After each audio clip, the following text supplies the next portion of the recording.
Welcome back to another technical deep dive here in the debug zone. Today we're tackling a big question and breaking it down with insights from other users. Hopefully this clears up some misconceptions and helps you get the answer you need. So buckle up, stay a little curious, and let's jump right in.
And that's a wrap.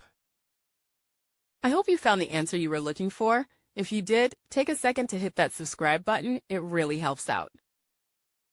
And let me know in the comments which solution worked best for you. See you next time in the debug zone.